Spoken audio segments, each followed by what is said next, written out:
Ladies and gentlemen, welcome back to another episode of El Local Podcast 831. I am your host, Eddie Gonzalez, and today I have Liz joining us. Hi, Liz. Hi, how's it going? Good, good. How are you? Pretty good. Liz, you are a social media influencer. You are a traveler. You are a media manager. And what else are you? I feel like you've looked at my LinkedIn or something. I did my research. Okay. I looked at your I was Instagram like, before. yeah, something like that.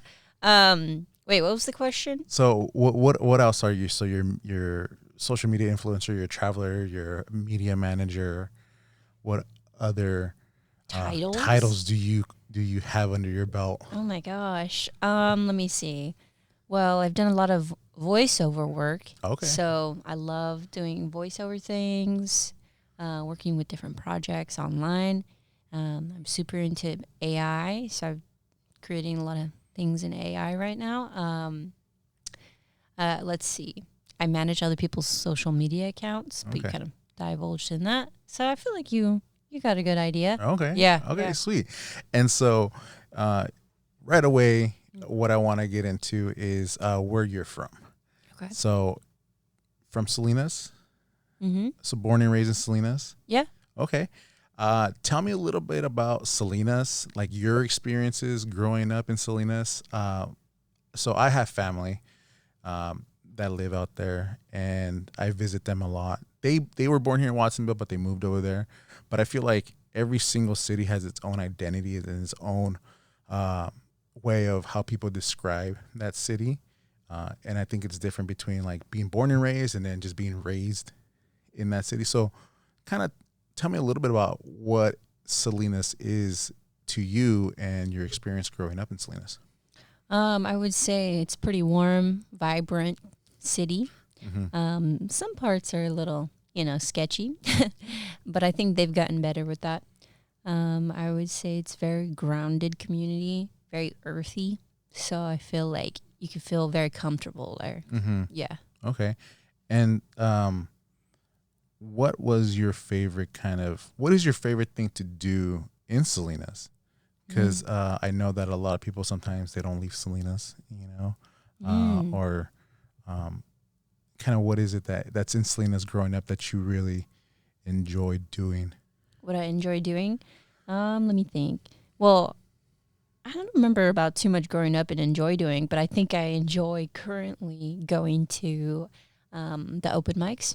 Open mics? Yeah, there's a lot of open mics. Uh-huh. Yeah. And comedy open mics? There's like a variety of open mics. Yeah, there's comedy open mics. There's open mics at the Bearded Bean. That's a very big hub for musicians. Is it? Yeah, I'm very much in the music scene. Okay. Like, super.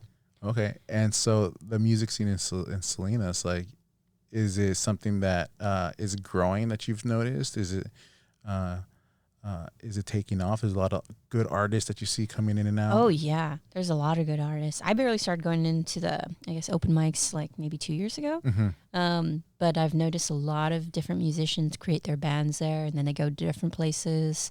They start performing at, all around Monterey County. A lot of us are pretty supportive of each other, so we end up going to each other's events. Everybody kind of knows. Everybody who's like a creative entertainer or comedian, musician, something like that, we all kind of know of each other and like have talked to each other basically through that area. Okay. Yeah. And the Bearded Bean, is that downtown? Yeah, it's downtown. It's a great location. They're doing good things. They sell beer and coffee there, so if you don't like beer, you can have some coffee or tea, and you can socialize with a lot of creative people. Okay. Yeah. I've noticed, and I had mentioned before we recorded, James Mena is a mutual person that we know, and kind of we've talked a little bit about like the downtown scene, right? How it's grown and evolved, and how has that played a major impact in that that community and kind of networking and everyone coming together, because it used to be dead, like downtown. Let's face it, like that part of Salinas was kind of for the longest time dead. But over the last couple of years, I mean, it's vibrant, it's alive. Right. I wouldn't say dead because a lot of people from King City, Soledad, Greenfield, basically the other side of you guys, right? Mm-hmm. They always go to Salinas to party. Mm. Like you have to ask. There's nothing happening on that side, so Yeah. they go to downtown Salinas for a good time. Uh-huh. So that's been happening for years, and we are that like hub. You know, we have the club there. We have Northridge Mall, so a lot of people go from out of town to those specific areas. But in terms of live entertainment going Mhm. on, I think there's a lot more of that. And I feel like a lot of us who have met, like in certain locations, aka the Bearded Bean, or areas where a lot of, you know, I guess people who are into creative outlets, we've partnered up with each other and gone to each other's events and just helped them to grow. And we Yeah. advertise each other too. Yeah. Yeah. And I think that's important, right? For that networking. Right. How has that helped you? When I first started following you on Instagram, or I kind of came across your profile, kind of like you did, some traveling. You had about 2,000 or so followers. Oh, wow. Okay. And It's so been a while ago. yeah, and so like now you're like at 9,000 ish. Yeah, right? 9,000 ish. So how has that helped How has that helped? Like the community? the community and the networking and So social media is an outside thing from like the community aspect, Mhm. right? So these people, I meet them in the community. They don't always know who I am on social media. Okay. So it's two different marketing. okay. Social media marketing, and then there's grassroots marketing where you're meeting people, you're advertising yourself. But I don't advertise myself all the time as Liz in media. I advertise myself as like whatever entertainment I'm doing that day. Mhm. For example, I do poetry at open mic nights. Okay. I'm going to be advertised as Liz doing poetry. And that's how we meet each other through like entertainment aspects. So I'm not just going by Liz doing social media videos. I'm Liz, poetry Liz, or something like that. Okay. Yeah, and that's how I connect with a bunch of. So it's also a personality trait, though, right? Okay. Yeah. I'm social. I want to meet people, but I know the best spots to meet people, right? Yeah. Yeah. So I just start networking or talking with other people. They show up consistently because they had open mics like every Friday. Now it's Friday, Thursday, and then there's Wednesday events sometimes. Mhm. Yeah. So we started networking through that area, and then it kind of just branched out. Yeah. Okay. So poetry. So Yeah. you also do poetry, Liz the poet. Yeah, Liz the poet. I'm Liz the poet, and I used to do music before that. Okay. So what got you? I want to touch on that. What kind of got you into poetry? I've always done it since like high school, so I've always been interested in like writing poems, lyric writing. So my thoughts when I was younger is I was going to become an actress or a DJ. Uh-huh. I always wanted to play a set at like EDC. Okay. Yeah. Okay. And what is your process through creating poetry? Like, what inspires you? Where do you get your inspiration? It's mostly a feeling. I mostly do it spontaneously. It's just like, oh, how do I feel right now? Oh, okay, let me write this down. Mm-hmm. Yeah. So then you're pretty good at like rhyming and kind of. Yeah, I putting can definitely metaphor. come up with something out of nowhere. Would it be putting you on the spot if I ask you to come up with something, a little something right now? A little bit. I guess No pressure, you know. You're like, I guess it depends on what I'm talking about. Uh-huh. Yeah, because mine's more like feeling based. How do I okay. feel? And then, okay, I can come up with something. But for the most part, I can make up something. I just need to write stuff down, I think.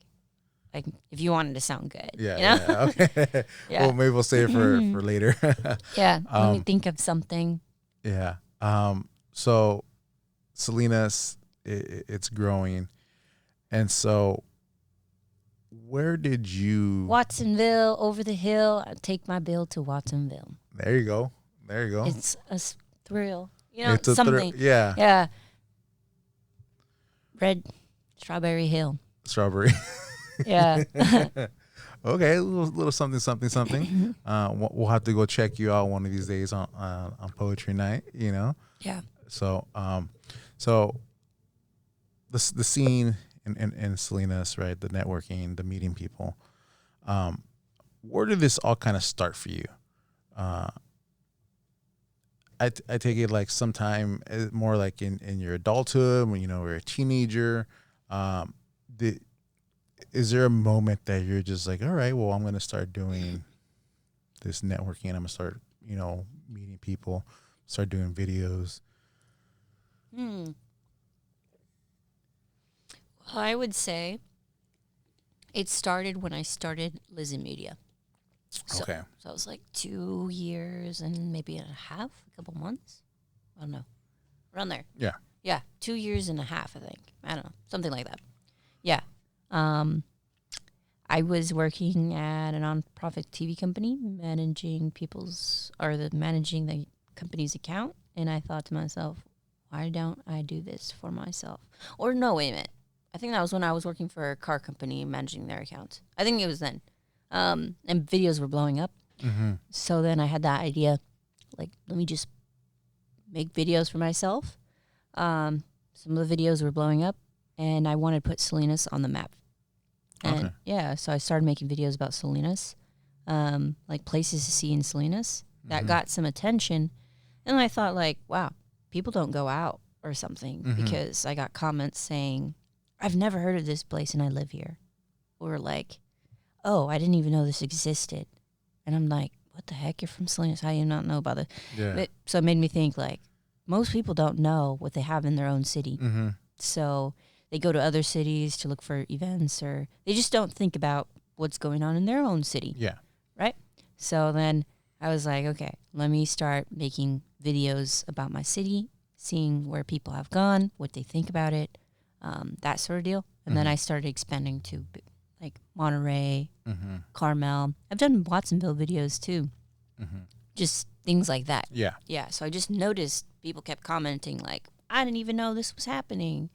And I'm like, oh, shoot, well, there's a niche for me, like, to put videos out Yeah. like that. Yeah. Yeah. And what's that like to like live in a city and then you post like, oh, look at this event or this structure or this location, and people are like, what? Like, People just don't know. So they need like a little bulletin board, you know? Like, it's almost like when you're in a college and people put out events on a flyer on the board. And people are like, oh, there's an event happening here. If you're not in a fraternity or sorority or club, you don't know what kind of events are going on. Yeah. And I was always that person that looked at the papers and like, oh, this is happening. Or I look at apps and I'm like, oh, this is something I can go to. That's weird and abnormal. Because I like going to the weird and abnormal things, you know? So I thought, wow, people don't have that little bulletin board kind of like telling them where to go. Mm-hmm. And so I started posting those kind of videos and people were liking them. And I thought, well, let me explore more of my city and see what's going on. So I eventually started exploring like the Beard Bean, meeting a bunch of musician people through that, kind of like, oh, I want to just check out things, be curious. Yeah. Yeah. Okay. And I kind of want to take it back a little bit. You had mentioned that you kind of did the media for a car dealership and a nonprofit. Mm-hmm. What got you into doing those things? Did you go to school for it? So I did go to college. I went to Sacramento State. Hornets up. That's our thing. And I did get a degree in communications. Okay. Communications, media, that sort of deal. Uh-huh. But more on the writing side. So it's more about writing, public speaking. So, Okay. but I did take some like classes in like journalism and like video classes and script writing. So I Okay. was like, oh, I want to do something with that. And then by the time I think I graduated, it was like COVID. So I came back to Salinas. And then my first job back in like my hometown, well, actually it wasn't, my first job was like really back in Gilroy. It was at a nonprofit TV company as like the office manager. And I liked being an office manager because then I can just be a part of people's podcasts and set them up and then rent out the space and meet a bunch of different businesses. And part of my job was just, you know, assisting their business. But then I was like, I want to do something more with videos because that's my that's what I gravitate towards, like editing. And also because like people are like visual people, right? Because at the Yes. time, kind of like podcasts, I want to say were more audio based, right? There wasn't a lot of video, maybe. Maybe. I think in ours, it was video. Oh, okay. Yeah, it was video. So, because it was very, very like heavily equipment based. Mm. Like we had like a channel, Oh, okay. like different government channels. CMAP TV. It's a good place, nonprofit. Yeah, so we had our own channel. We had our own podcast room, and it was filmed. Mm-hmm. And we had guests from all over the community in Gilroy. Okay. We interviewed people from prison or like came out prison, like random, Yeah. the mayor or just different business owners. Mhm. So I loved that aspect of just like, oh, we're filming them, watching them, and then creating content. Like I was part of that. I got to put it on social media and edit it. Yeah. Okay. Kind of like what I'm doing. That's the whole point of it. Like I said this earlier before we recorded, this podcast is getting to know people in the 831, the community, because my slogan is local people, local cities. Right. I mean, everyone's got a story, Mm-hmm. right? And I think that's what you enjoy doing. Right.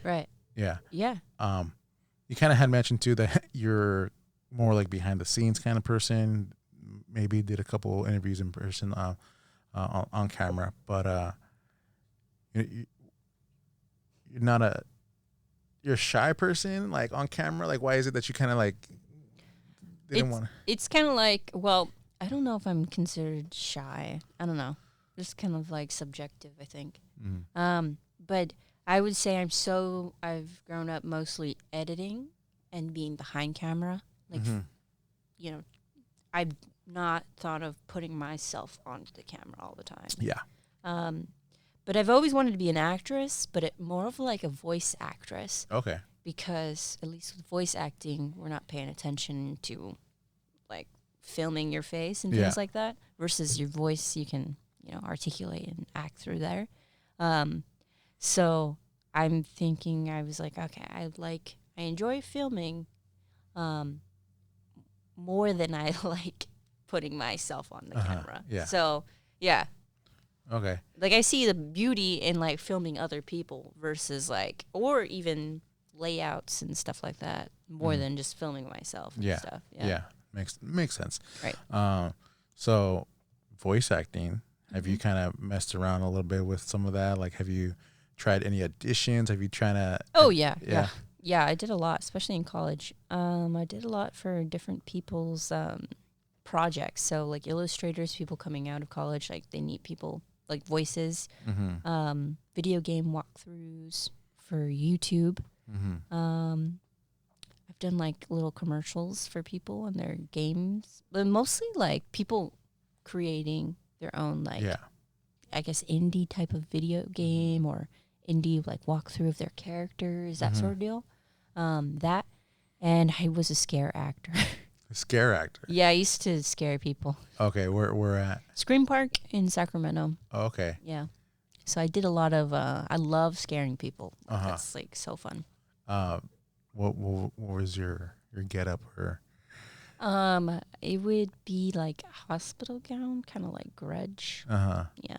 Oh, okay. Yeah, I was in the hospital area. There's like different sections depending on where you're placed. But yeah, I would be in the hospital section, and then I'd dress up and they do our makeup, whatever, and we'd terrify people. Yeah. Nice. Not always good for your voice, though. No? We'll say that. No. Okay. You gotta, like, if you're a voiceover and then you're yelling or screaming at people, it's like, oh, it's gonna definitely mess up your voice. So you really gotta like take care of yourself. Like You definitely do. Yeah. Because it's a muscle, right? Right, It's a muscle, and you gotta like maintain it and watch over it. Have you ever like dabbled in like animation, voices, and like or do you have like a voice that you kind of did or you enjoy doing, maybe like on I think doing younger kids is the easiest for me because you just kind of like go in a lower tone. Characters that are kind of silly or like kind of act stupid. That would be the word. Yeah. Those are the easier characters. Speaking in Spanish is difficult but doable. Yeah. Can you give us a little? I know I'm putting you on your spot a lot. That's fine.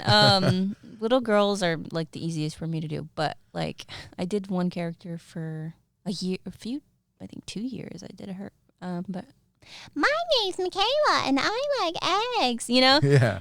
Talking like that kind of Uh-huh. accent, like kind of like stupid and high pitched. Love it, but it's like I talk like that basically. Like, oh my god, what's over there? Oh, it's a haunted house. Having like that accent.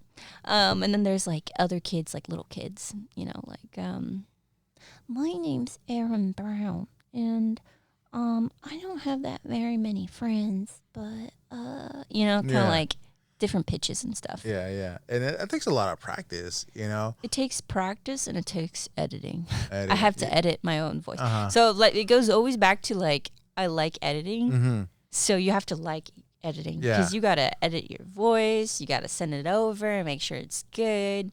The lines are correct, making sure the sound is good. Like I don't want to hear like any like that sound. Mm-hmm. That's terrible. Like you don't want to send that. Yeah. Yeah. Okay. Mhm. And so take me through that process of editing and what makes it fun for you? What makes it fun?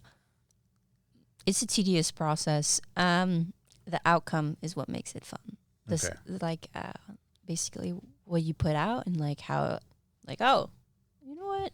I like this. It took a lot of editing attempts to get it right. But I like this. Now in the day and age, though, people have short attention spans. Mm-hmm. So it's like editing for keeping people's attention. Yeah. Before I would edit and I wouldn't think about people's attention. But now I need to think about how do I keep them on the video Engaged. Yeah. engaged. So now it's like a 2 different process. Like I got to keep them engaged. I got to keep it short and sweet. Is it funny? Are they learning something? Like I think of that process now. Yeah, it's a lot more different things going on now when I edit. Yeah. Okay. Yeah. Why do you think that is? Like, kind of why people's attention spans are so short now?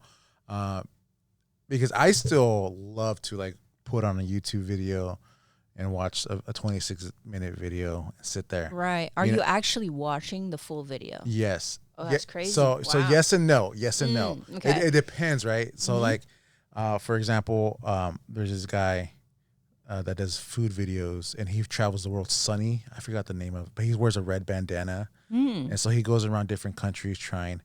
And so there's this video, because they all got shorts too, right? Like little shorts. Yeah. So there's this video of him going to Afghanistan. And so he goes to Afghanistan and he tries their food. It's like stuff of, his experiences in the Middle East, and he's going through like the food, culture there, and the whole like being there, being an American, like it's so it was like a 26-minute video, and I sat through the entire thing. Right. Yeah, I sat through it and I enjoyed it, and I really learned a lot. And so for me, I still love it. It's got to grab my attention. Right. I guess so, right? Yes. But even there's sometimes where like there's a video that like I may like a Mr. Beast video. I mean, those are still engaging. Right. And his videos typically are less than like around 25 minutes, I think. And sometimes like I'm watching like, okay, just get to the point. So why do you think that is? Is it just the interest or whatever it is you're watching? Well, now that we have TikTok and stuff, most of our attention, we want the information quick, instant gratification, that sort of deal. It's making it harder for content creators to, make longer forms. But people do sit down and watch. I am not one of those people that will sit down for long. It has to be very engaging. And mind you, the budget for Mr. Beast videos are like millions of dollars. Yes, exactly. Yeah. So, so you have to work with the budget you have and still make it engaging somehow. I listen more than I watch. Maybe that goes back to being an audio person, like editing my own audios and stuff. But I can play a video, listen to it, not pay attention what's going on in the video. Yeah. Okay. Yeah. Yeah, I know. I don't have TikTok, so that's the one thing that I never downloaded. And so even I stick to Instagram. I still got Facebook. Yeah, I'm old school. No, it's nothing wrong with the old school. It's just like things are different for, whatever works for you. Yeah. Mm-hmm. Yeah. Because like even someone told me one time, like, dude, how long are your podcast videos or your podcast episodes? Well, they vary. It's like between an hour to 2 hours. It just depends, right? Mm-hmm. And it's like, why is it so long? Why don't you just make them like 20 minutes or like 30 minutes? Like, well, you can't get information or you can't get to know someone in that. I mean, you could, like if you're in person, but like, or it takes you quite a bit of editing. Yeah. To edit some parts out. Yeah. Yeah. Yeah. So unless if you don't want to, go through it and edit very much, just nip it down to like 30 minutes. Yeah. I could, but I told them like, you know what? Anyone that wants to listen to the episode is going to listen to it. Right. Even if you got to break it down, like, maybe I'll listen to it for 20 minutes here, 20 minutes later, I love it when it's on Spotify, the podcast, or YouTube, either one. Oh, that's where I'm at. Yes, exactly. Those two things, and how I usually do it is I usually would work on something and then play it. Mm-hmm. Yeah. But I don't pay attention to what's going on in the video. Just pay attention to the sound. Yes, exactly. Right. That's how I do it. And I spent a couple hours, working on a video, just kind of like, like I said, listening and all that. And it is tedious, right. So that for me, the thing that I love is this, right? The communication, the talking, the getting to know, the editing and all. That's where I'm like, oh gosh, this is the one part that I don't like. So like the end result is people seeing this, right? But that in between, it's like, all right, got to sit here and do it, make sure everything aligns and sounds good. Right. But yeah, it's anyone that's anyone. And I know it sucks because, we're, like you say, instant gratification. People want it now. Right. But guys, just listen to something. Sit there. People spend hours watching this. Was it Love Island? Oh yeah, I actually started that yesterday. Did you? I did. I started it, but the thing is, I hate sitting down. So I can't watch. How I like to pair things together. So I don't like to watch Love Island. Just sit down and watch Love Island. I'd rather work out and watch Love Island. Okay. Yeah.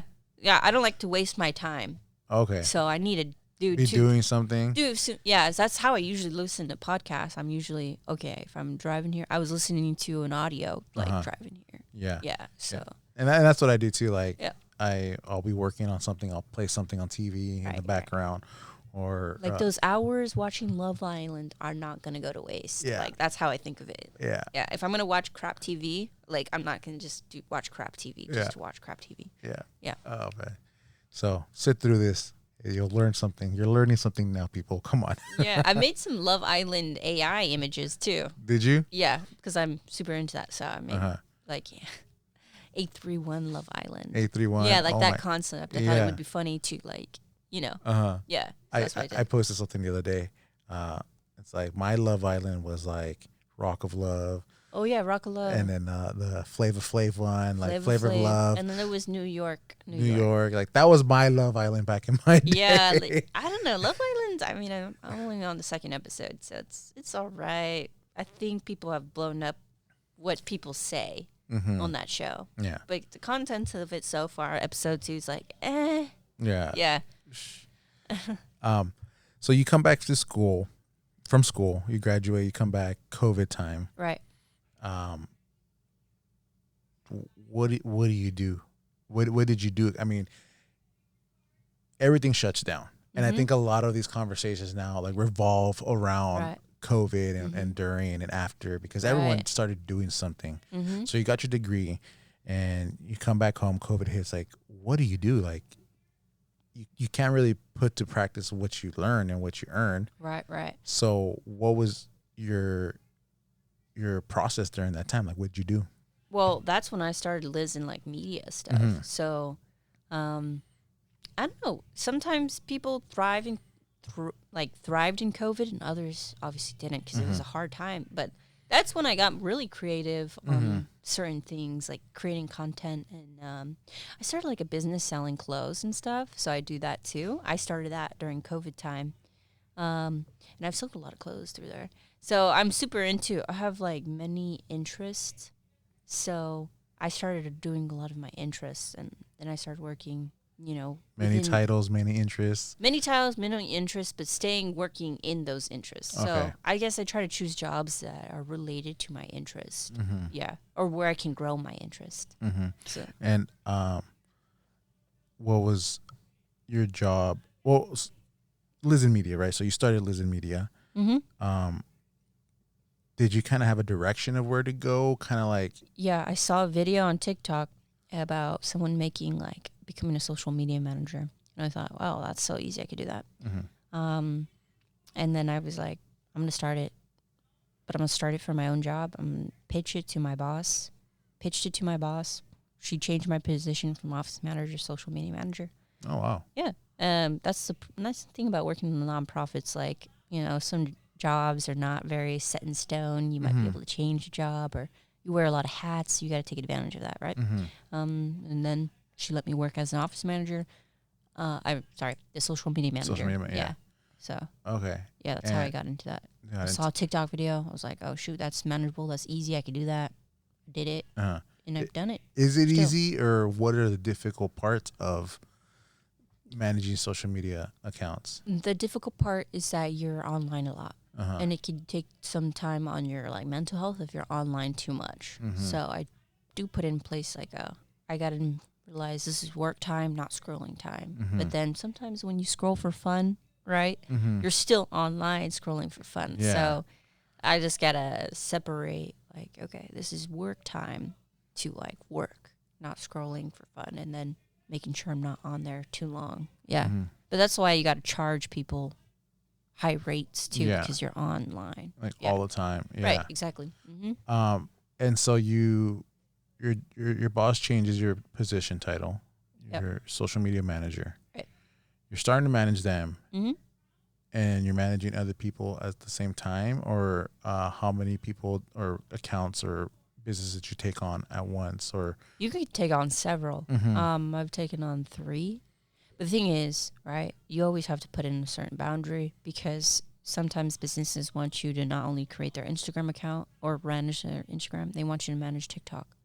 Or, for example, for my first time managing as a social media manager for the company I worked for, I was managing YouTube, Instagram, TikTok, and partial in LinkedIn, I think. Mm-hmm. Yeah, so they paid me to manage several accounts, right? So Okay. when you're doing several accounts, it's still a lot. yes, exactly, of one business. Mm-hmm. So it's a process of figuring out how to charge people if you're going to be managing more of their accounts. Mm-hmm. Yeah. Okay. Although things like Facebook, how it auto posts to Facebook and Instagram is very helpful. Yeah. Very helpful. Yeah. So I love that part of Facebook, is you can just auto post to both. Mm-hmm. And so how long are you still with that job? No, I basically from that job, I worked there for almost 2 years, I think. Mm-hmm. I was office manager and then social media person. And then I wanted to travel a bit. So I was like, okay, let me travel.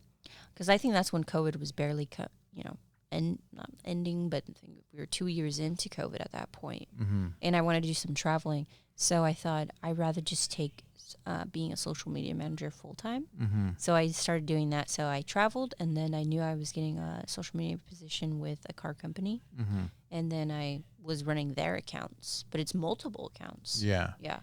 Okay. Yeah. So you start doing that at any point where you just this is too much, or, Yeah. I mean, you're on the phone, you're here all day Right. on the computer. At Mhm. any point where you're just I'm done. This is not what I want to do. Yeah. Maybe I want to try something else. Yeah, definitely. I have had those thoughts. But thing is, it's easy. You know how you have certain skills? Yeah. It's easy to edit things, or Mhm. it comes naturally. So I'm very good at editing, or not very good. Well, I can't say I'm very good. I just know that I can be good. Yeah. So, and it can come natural. So I never thought I'm going to stop doing this. But I did know okay, if I take on a lot, I need to charge more. Mm-hmm. So I think I learned my boundaries working for a car company, because they wanted me to manage their account with multiple accounts, and then next door, the other car company, that scale up that way. But I had to make sure I needed to know once you scale up to different companies and managing several accounts, you have to charge a lot more. Mm-hmm. Yeah. So the money was for me social media managing, and brand deals or like working with different businesses that didn't come into play at that time because I wasn't doing too much yet. Mm-hmm. Mostly travel videos of check out this spot or check out this beach or Yeah. something. Beach videos were really popular for me, Mm-hmm. online at least. Yeah. Mm-hmm. And when you took on all these accounts, right? At what point were you just, you know what, I'm done Mm-hmm. working, managing everyone's. You kind of, because you're already in business with yourself, Right, right? right. Right. I started like barely making, I think, videos for Liz Media when I was working for the car company. Okay. And you're still managing some businesses and all that, Yes, right? Yeah. yes. At what point were you just like, I'm going to focus more a little bit on my part, and start putting my content out there and Right. my stuff. Well, when I first made, I guess, one of the videos that popped off, I think it was only like 10 seconds or something. I think it was at Santa Cruz. That popped off, and then Salinas one did. I thought like, oh, wow. I didn't expect this turnaround or like this response. So when I was working for like the car company, they wanted me to like start taking on this other business next door, but managing like 5 accounts. And I was like, "Ooh, what are you guys gonna like? What rate?" And they like tell me like a good price. Like I was like, that's too much, little for like how many, you know. So there was some issues there, but I was like also getting attention for what I was posting on Liz Media, and I was just like, yeah, I don't know if I can continue this with cars because one thing is I realized my niche, I didn't like the car niche. Yeah. Yeah, you have to really like cars to be filming cars. Yeah. I like filming in general, but not cars. Yeah. So learning your niche and what you like is important too. Yeah. So I learned car niche was not for me. I learned a lot about cars and how to film them and make them look good, but car niche was not for me. Really quick, like, do you stay away from car shows and car stuff, or? No, I go to them. I go to them. I go and I don't mind, but I try not to film them because I don't care for cars that much. You know, you got paid to film cars and stuff, but like when you realize this car doesn't, I don't care for this 100K car. Or I like filming the workers though. I think that's funny. That's great content. Yeah. You film like we got viral videos from interviewing the workers. Really? Yeah. That's Okay. what I liked more than filming the actual car. Yeah. Yeah. And so you leave the car scene, Mm-hmm. right? You leave them, and you're like, all right, guys, I'm sorry, but I'm out. Yeah. You start doing yours. What's your favorite thing about finding these spots around town? Because a lot of the time, like, I mean, like you said earlier, some people live there. They didn't know it was there. Right. And I'm sure you came across that stuff too. It's like, oh my gosh, I've lived here and I never knew about this. Yes. So what, aside from maybe that excitement, like, what is your favorite thing about filming things around your city of Salinas? Let me see. I like going to the different events because I started networking with different like musicians or entertainers or comedians. They'd invite me to their events, or they'd like let people know like, hey, I'm having this event. Like, you want to go? Or, come if you want, basically. I started hearing about these events, and I thought like, dang, this is cool. More people should go to these. Like, and it came from a place like, I think to inform people like, there's cool stuff happening here. Yeah. And it's fun.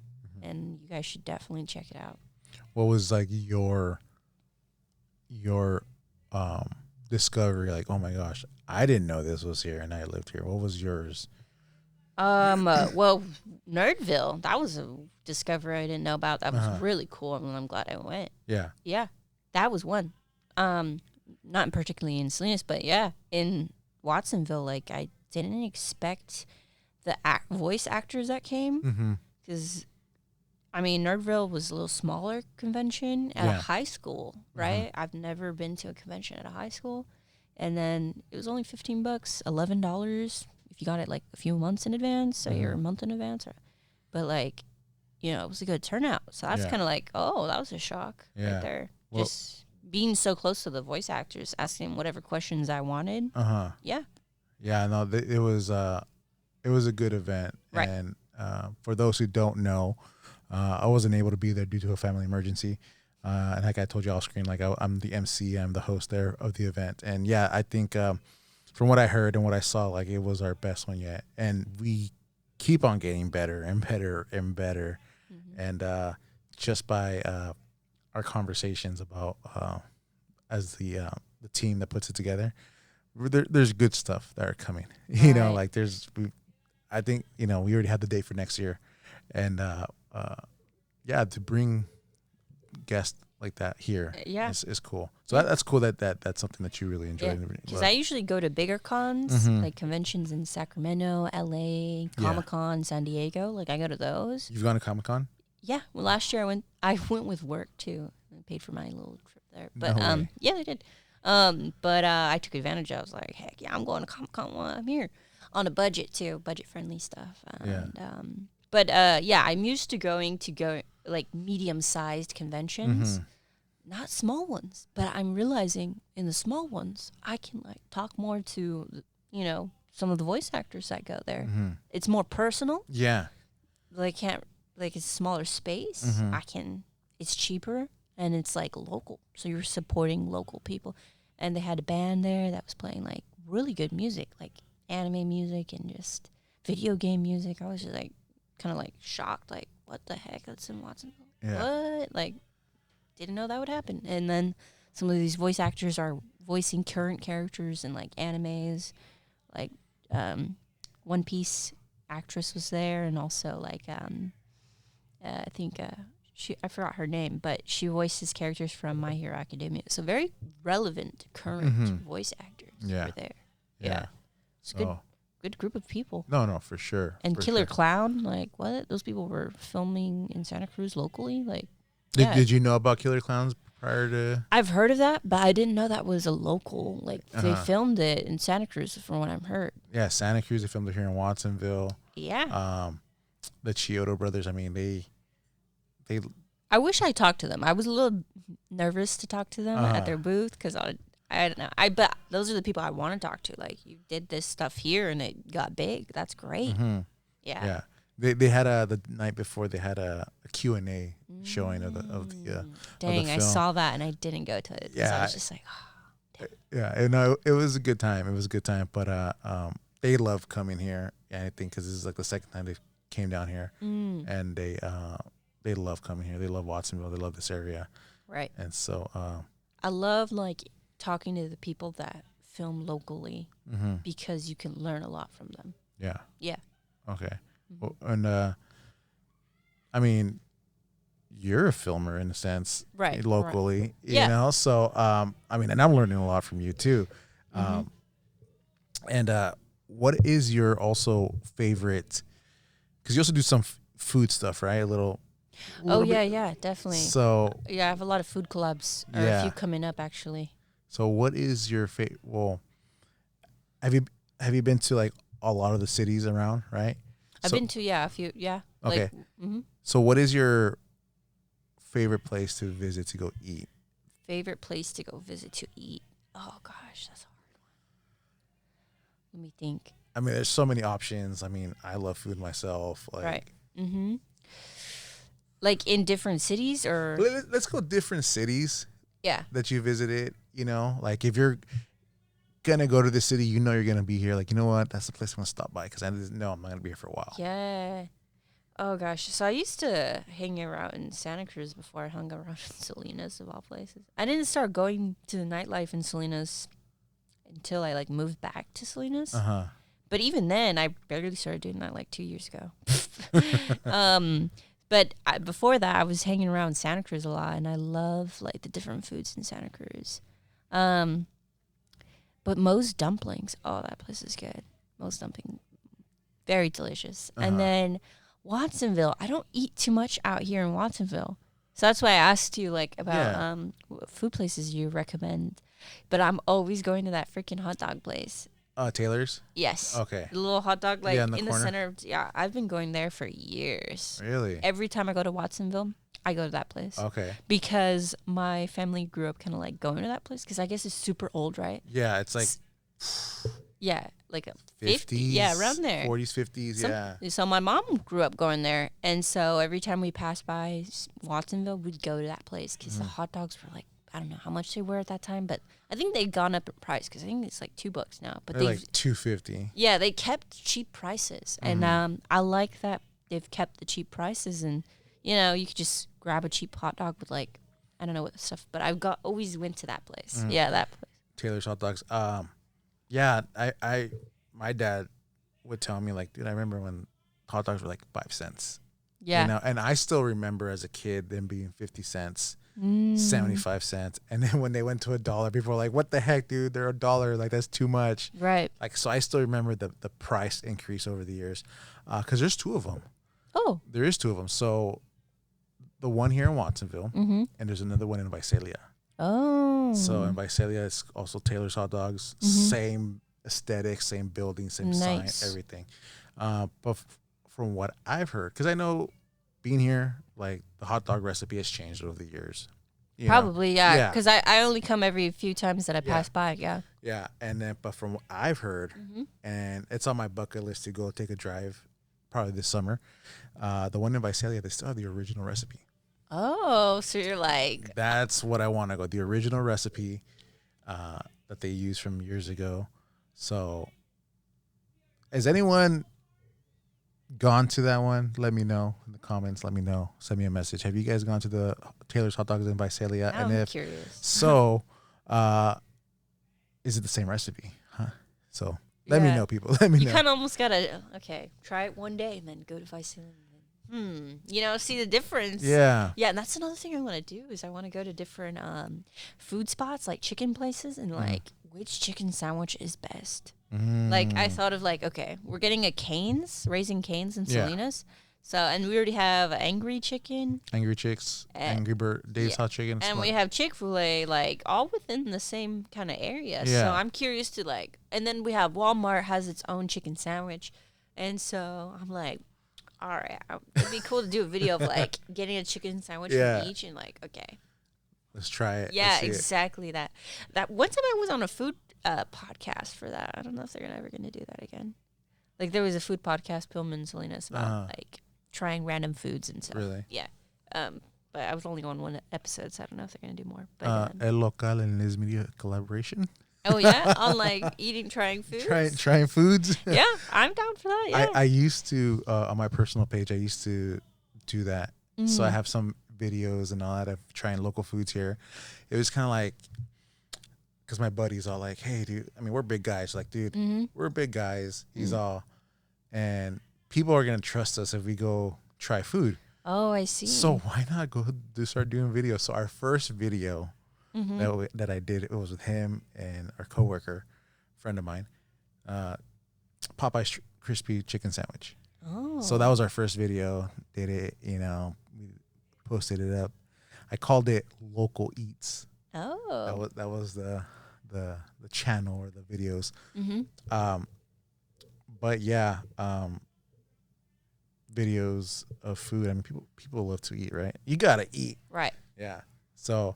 And like I told you, so there's some places here in Watsonville. If you're looking for sushi, there's Imura's. It's like a very popular sushi place. It's open all the time because a lot of times sushi's like they have certain hours where they're open for lunch and dinner. Right. They're open all day. Yeah. Then it's Miyuki's. Miyuki's is on East Lake. It's the East Lake. Someone said like the oldest Japanese restaurant in Santa Cruz County, or just like the area. I gotta check that one out. Yeah. Yeah, and then you got Sushi Q is pretty good too, and then you got Taylor's Hot Dogs. There's a lot of taco spots here in Watsonville too. Yeah. There is. I'm getting into the taco truck eating. Really? Yeah, like trying the different foods at taco trucks. Yeah. So I know weirdly niche specific foods to try, like okay, you got to try these tacos from Kern Street in Salinas, like. They sell tacos there. Like, yeah. I don't know if you know what Kern Street is in Salinas. I know. I'm a little bit. So it's where's it at? It's basically known as like the hub spot for like prostitutes. Okay, that street. Okay. Yeah. So, but people don't know, but like a lot of people go to sometimes Kern Street not just for the prostitutes, but for like the taco trucks that are there. Yeah. They're like $2. Oh, nice. Yeah. So I know weird specific things like that, or like if you go to Las Vegas, you got to go to this food place because all the food's $5. Mm-hmm. Yeah. Okay. And it's like fancy food, like yeah. Okay. Or you got to go to the, you got to go to Taco Bell in like Las Vegas. So in different states or whatever are random situations, I know to go to like certain spots, but not like, oh, go here for this type of food. It's like random a little bit. Yeah. Yeah. Yeah. Because I know. What do they say too? Like if you go to like, if you know the places you go and it's all kind of ghetto and like messed up and kind of There's sometimes good food there. there's good or food, cheap food or cheap or good food. Budgeted You food. know. Like you got to try the egg bread in Korea. Like that's good. Yeah, it's like things like that. Random country type food. Yeah. Or in Hawaii especially. Oh, you got to try like the donuts in Hawaii, like at a specific place. I'm forgetting the name, but yeah, things like that. So, oh my gosh, I'm hungry now. Right. Yeah. But food and places. What's a place in Salinas that you recommend? What I recommend food wise? Salinas definitely has variety in terms of food. And I feel like people will differ on if they think it's good. So that's the thing. Ooh. I mean, I like Chinese food. I like Japanese food for sure. But I think Sacramento has better Japanese food. Better Asian food overall. Because there's more of that population up there. Yes, more diverse. exactly. Yeah. And I mostly, when I lived over there for so long, so I'm like Salinas. The food sometimes is shit. Yeah. Sometimes, but like, in terms of Chinese or Japanese food, I do like Kokoro sushi over there. I think that's what it's called. Shogun sushi, is pretty good. Oh no, it's not called Daruma. That's okay. But like, in terms of food, I don't always recommend Salinas in food wise. Oh really? No, I don't. Hot take. I don't, because I've tried better, like other places. Yeah. So I'm like, But tomorrow and like upcoming days, I'm gonna be eating, like I'm collaborating with different people for food to try their foods and stuff. So I'm hoping like I can, oh, this is good, Okay, so let me ask you a question. It's again, I don't mean to put you in the spot, but when it comes to collaborating with food, or just even like just food in general, like, are you honest, or are you kind of like, oh, well, because we're collaborating, or because I know the person, they're a friend, like right. I rarely do food collaborations. Oh, okay. So the ones that I do are honest, because I would not like the food, especially that I eat. I'm not gonna be like faking it and pretending it's good. Yeah, definitely not. So if I was to like do a collaboration, I'd be like, okay, what is your food that you want to highlight? What is your food that you think is really good in quality? Let me know, so I can get that. Or, try that out. And then I usually taste it and it's good, so I can recommend it. But if it's like crap, I'm not going to put it in the video. Yeah. Because I just like, why would I advertise crap food? Yeah. There's been, I think, that's why I don't do too many food collaborations either, because Oh, that same reason, like you don't want to like. It's like, it could be a hit or miss, right? I remember I did a food collaboration, but I did it with. So I was working like in a management position, and I made a collaboration with a local Salinas food place, and I told them, okay, I'll do an exchange. Like if we can get all my coworkers a free meal too, and including myself, I'll do a food collaboration with you. It was kind of like my treat to my coworkers too. Yeah. And we did the drinks; those were good. And then it came to certain foods, and I knew like, oh no, I'm not highlighting this food. So I didn't put the food. Dang. Like Yeah. I ordered something that I saw someone else had in a video, right? I got influenced that way. Yeah. And it was shit. Dang. It was shit. Like I was like, this is disgusting. And so I'm not putting in the video. Dang. Yeah. I'm like, I told you guys I'll make a food or a collaboration, and I said like, oh yeah, I'll put some food in there. The food was not the greatest. The drinks were excellent. Excellent drinks, but the food was not good. What I ordered specifically, what I saw someone else had gotten, not good. Yeah. Not good. And I was like, oh no, I can't do this where I advertise shit food. Yeah. Yeah. And I didn't. Because I've been thinking about that too, because people have also kind of like, because they know I'm doing this and I'm starting to like, get out there like, oh yeah, try this food, tell me what you think, or hey. And like some of it's good, but sometimes it's like, oh dude, like did I just really say that? Like, even though I know it isn't. And then I've seen videos of people who are. That's why I tell them in advance. Let me know a good food that you specifically recommend. Yeah. Because if I go off with an influencer or someone else ordered, I don't know if this was like a paid kind of thing or what's going on to just advertise to advertise. Yeah. Yeah. Because for example, this is a hot take on me, and people are, I mean, I'm honest about it, and I tell people. Right. So Taylor's hot dogs. Okay. Yeah. Taylor's hot dogs. Taylor's hot dogs. I think for me, why people love it so much. Right. It's nostalgia. Yes. Nostalgia. Yes. It's the nostalgia that you're enjoying. It's the nostalgia that you love. Right. And that is what you taste. Yes. So I agree. one time someone who's up there, nothing against them, hopefully, one day I'll get them on the podcast too. Yeah. But they did a video, Taylor's hot dogs, and they're like, oh my God, the greatest hot dog in town, and this and this and that, 10 out of 10. And I'm sitting there watching it like, really? Yeah, see, that's the thing. Certain verbiage I would not be using. But I have done a video where I referred Taylor's hot dogs, but I don't go out of my way to say those kind of words. Yeah. You know? Yeah. I said, this is a place you can go. It exists, and it's been there for a minute. But I'm not going to say specific words if I don't agree to it. Yeah. Like, the 10 out of 10, that's a stretch. Yeah. And so I tell people, bro, again, I love Taylor's hot dogs.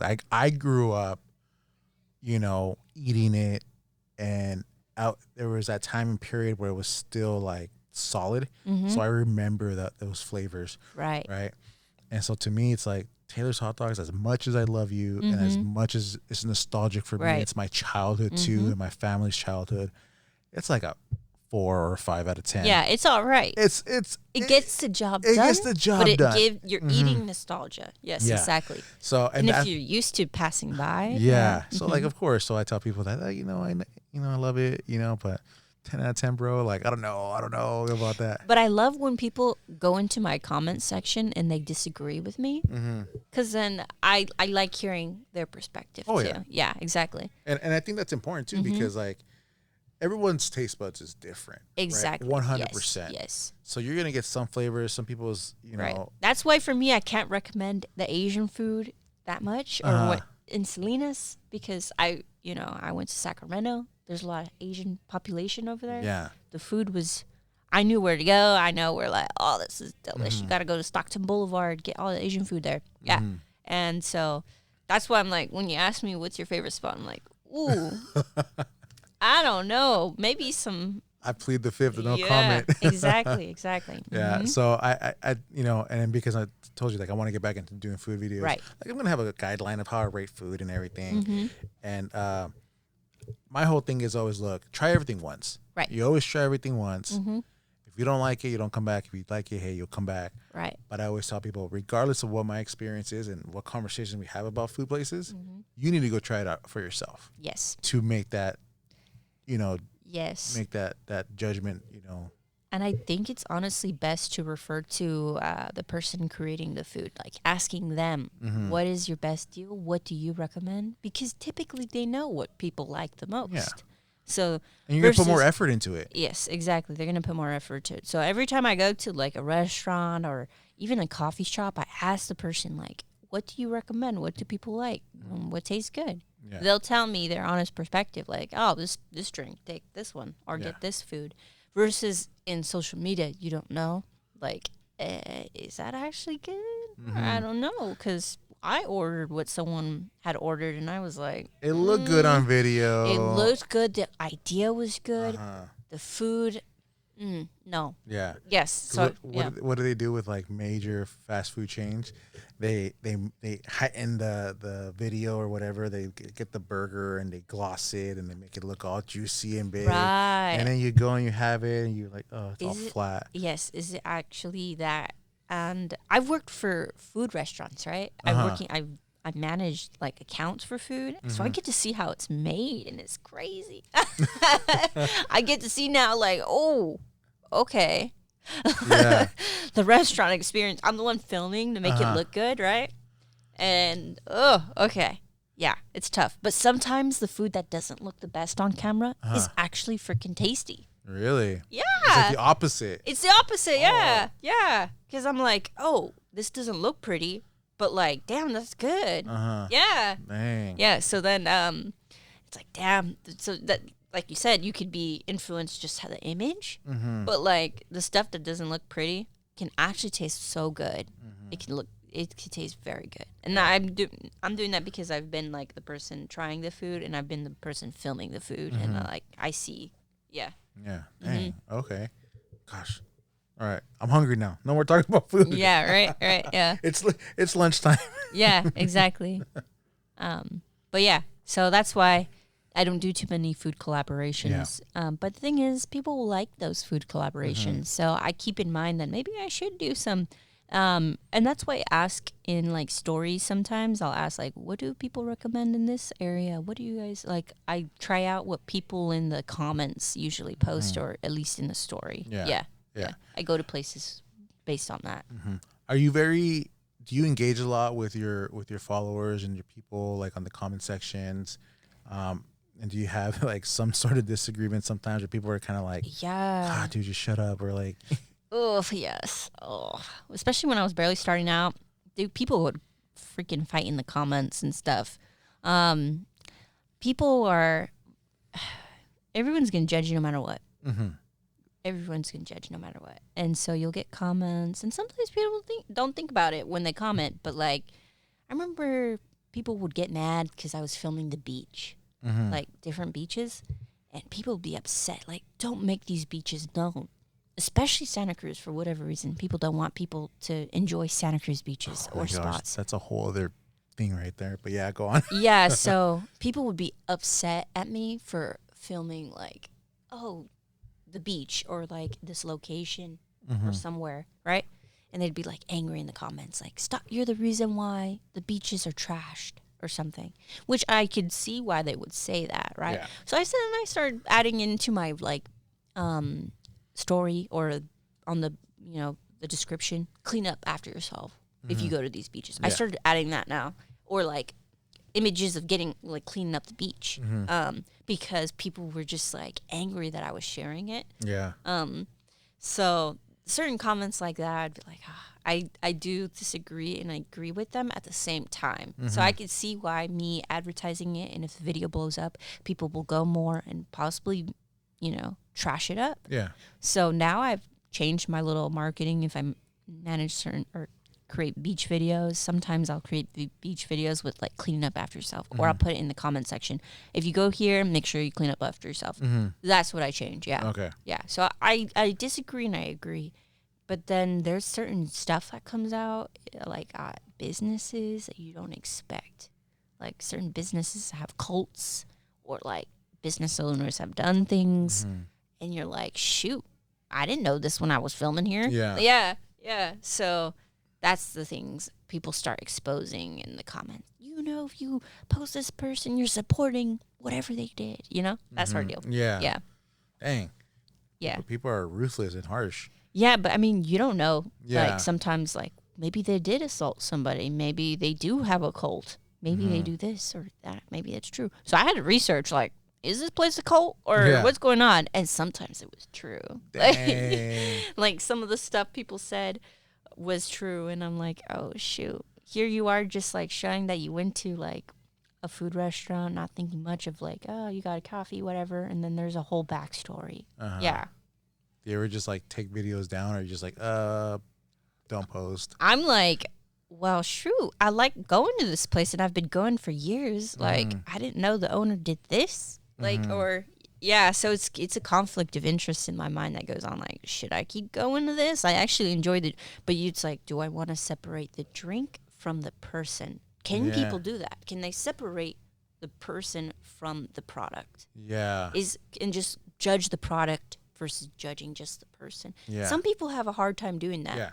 And I don't always have a hard time doing that. I'd be like, this product is good. I don't support the person. But then, politics and things like, oh shoot, then things get messy. Like me. Yeah.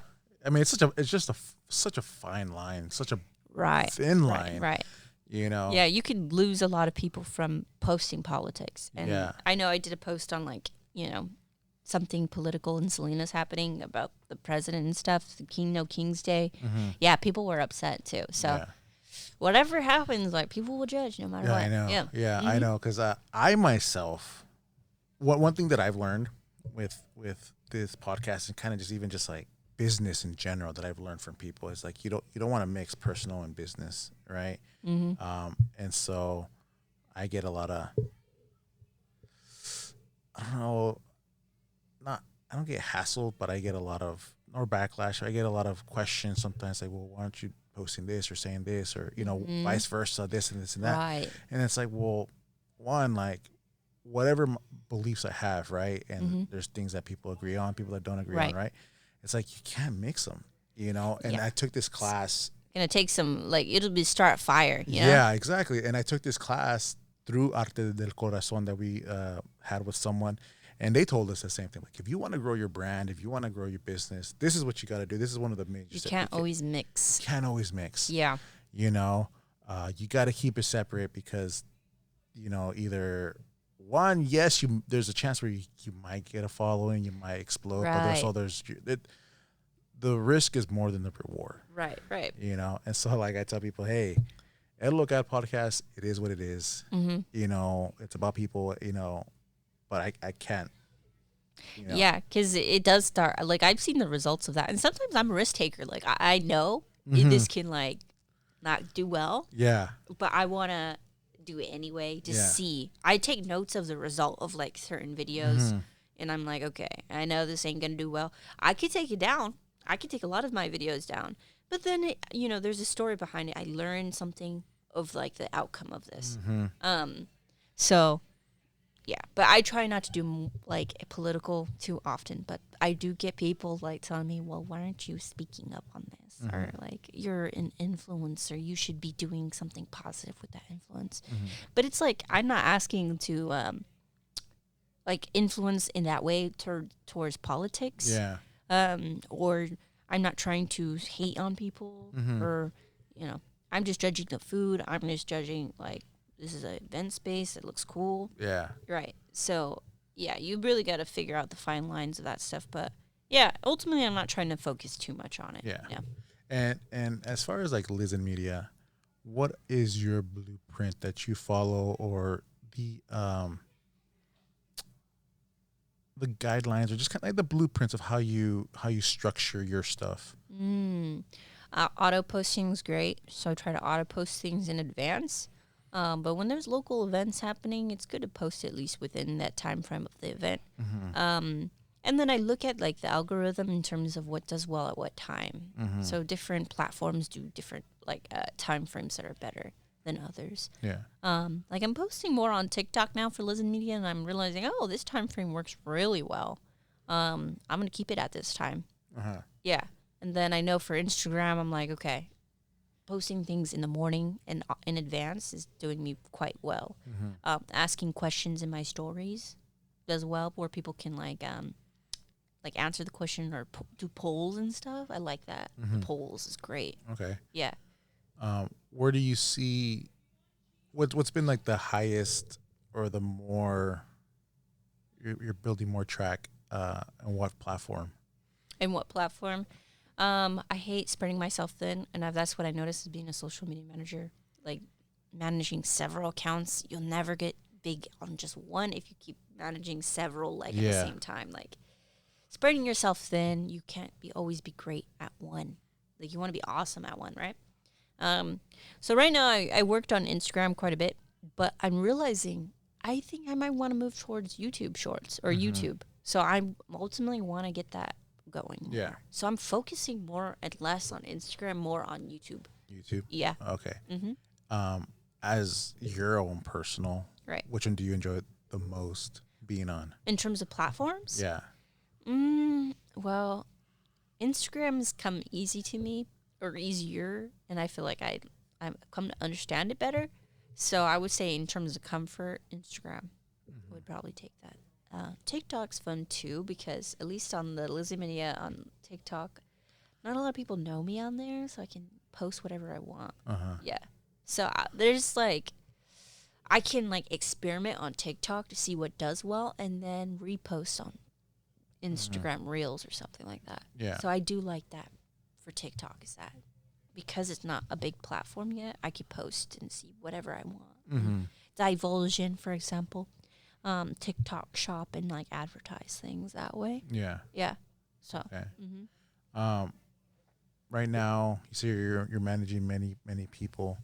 Yeah, so that's the thing is when you manage different accounts, you're like less time to manage your own. So that can come into play. Like I haven't been posting as much on Liz and Media, and I'm trying to do more of that. But also I'm keeping in mind that I would like to head towards YouTube. Yeah. Yeah, so that's where I'm like YouTube's the outcome of where I want to have most stuff. But yeah, most of my people are probably on Instagram. Yeah. Yeah. As far as like the financial part of it, it pays good, obviously. Right. Right. Managing accounts pays more than I guess brand deals or like basically collaboration videos so far. Yeah. Okay. And because of that, and you're managing multiple, right, and then yours as well. People are always searching for like financial freedom, right? Right. Would you say like managing like this, if someone wanted to be like, okay, this is the direction that I want to go, right? It pays off. It does, especially when it comes to like, well, everyone's circumstance is different though. Yeah. Yeah. Right. For example, it allows me flexibility, like doing this right now, flexibility, but also working in projects that you like.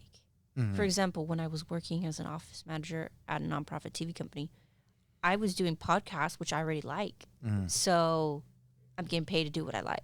So doing jobs within that gives you access to doing what you already like to do. I've always done jobs like that, like trade school accounts, managing their accounts and stuff like that. Yeah. Things that correlate and can assist me in the future. Yeah. So, yes, it has allowed me to be more flexible with time. Like I could be other places and still get paid. And then you can set your price and then see if those people are willing to meet you at that price or not. I think, but the best thing is like I said, the flexibility. I feel like I can, manage, like do things that I want more. Yeah. And do more traveling because I think Yes. you recently just you went to LA, Santa Monica Pier. Yes, I did. So like, would you say that you're kind of branching out more outside of like the area? Yes, I would like to branch out more. I know because I'm post more local stuff. The locals like seeing local things happening versus some of them are not in LA. Yeah. So they're not going to pay attention as much. Yeah. So that's something I keep in mind. Is I would love to branch out and be more objective in what I post. But thing is, you gotta keep in mind your audience. Yeah. The audience is more local, and so it's a difficult thing. But people do it. People still do it. They'll branch out. They'll travel to different spots, and they'll check this space out, and they grow from that. Just randomly traveling. So yeah, but my goal is also to move too. So imagine if I move and most of my I guess audience is Salinas based or Watsonville, Monterey. Yeah. Yeah, so it'd be interesting.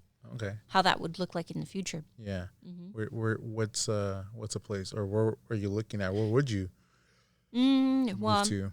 I'm thinking, well, I would love to try living in LA. LA or San Diego. San Diego. Yeah, those two spots. Okay. Yeah, that's why I started kind of doing LA spots. Mm-hmm.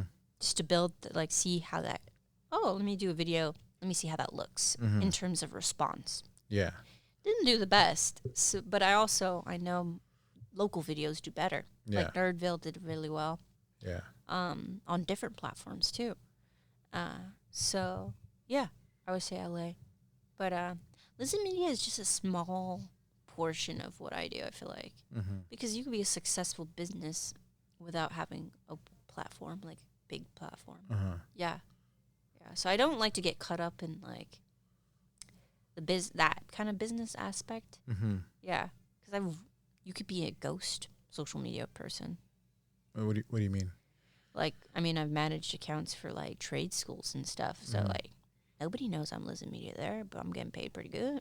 Yeah. Like, so I could do like I don't know. It's your account's not just you, I guess. Okay. Yeah. Yeah. That's not one facet. Like, you didn't know I did poetry and like other stuff, right? Yeah. You just know me as Listen Media. That's just because what I want you to know me as, like that one section. Yeah. Yeah, but I have like multiple accounts, like my own accounts. Oh, okay. Yeah. So aside from Liz and media and management and poet, what is it? What else does Liz do that she is willing to share with? That's true. What I'm willing to share, what right? you're willing to share. Well, I mean, I feel like I shared a lot. Like, what do you mean? What I'm willing? I don't know. What else? Are you a secret crime fighter, vigilante at night? That I mean, I've done some investigation work. That's for sure. What do they call it? Private investigator. Yeah. I mean, I feel like it's not hard. Yeah. Like, I've researched people through podcasts too. And people I'm sure people are going to research like understanding people who do these podcasts. People listen in to learn about that person. Yeah. Yeah. Because that's true. Like I said, like it's what we're willing to allow people to know about us. Exactly. You know. But it's just funny because I know some people find me from other accounts and they're like, oh, I didn't know you had this account. Like, I know you from this account. Yeah. It's just funny because it's just like, oh, shoot, you know another side of me that not a lot of people know. Yeah. Yeah. Yeah, because like I said, I didn't even know that. Like, I just knew you Liz in media. And that's crazy because, like, I'm, like, the opposite. I'm, like, I'm an open book. What do you guys want to know? Yeah. Like, yeah. You know, That's why I say, like, your account is not just you. Yeah. You have, like, multifaceted different things going on. That's just one side. Yeah. One little piece. Yeah. But I'm a multi-personality, multi-person open book. I tell people, whatever you guys want to know. Yeah. Yeah. It's whatever. Yeah. Like, right now, I'm trying to build a business on, like, AI. AI business. I know you kind of brought that up a little bit. Yeah. About AI, and AI is taking over the world. Yeah, it is. I mean, we're talking like people are talking like Terminator, like, you know. Oh, wow. Skynet. I mean, sometimes movies predict things, you know. Their imagination, whoever made it at that time, like. Well, I have a theory. Yep. Okay, I'm not saying I'm a conspiracy theorist, but I do think, and I do research. Right? You know, it's life, right? Right. So one time, my dad kind of brought something up about movies because I'm a big movie buff. Right. So I have a movie club that I started back during the pandemic. Oh, okay. Yeah. So, yeah, people have book clubs. I have a movie club. Shout out movie club. I know you guys watch this. But he was talking about movies and just kind of like, oh, well, you know, they show technology or whatever in movies, but, you know, who knows? It might be real. Right. And then over time, you know, just watching, they show these things in entertainment, and it's just like they're showing us this stuff that probably already exists. For example, there was a commercial with Hulu, and it was Alec Baldwin. And he was at the Hollywood Hills, and he walks inside the Hollywood Hills, and it's like a tunnel, a cave, and there's like people, little green aliens, and like he's talking about like, you know, something in nature that, like, you're seeing it, you think it's not real, but really it is. Like, they're hiding in plain sight.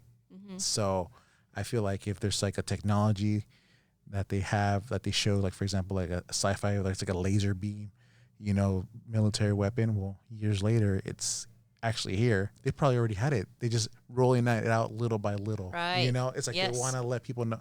Anyways, that's my little. People manifest through Yeah. by creating images. Yeah. So you look at an image long enough, you start to believe, oh, okay, this image could be possible. Yeah.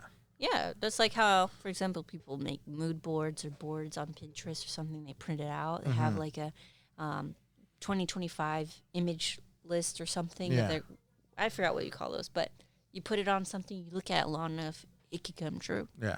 So Yeah. I kind of see it that way too. Yeah. They're thinking ahead or thinking what can be. Yeah.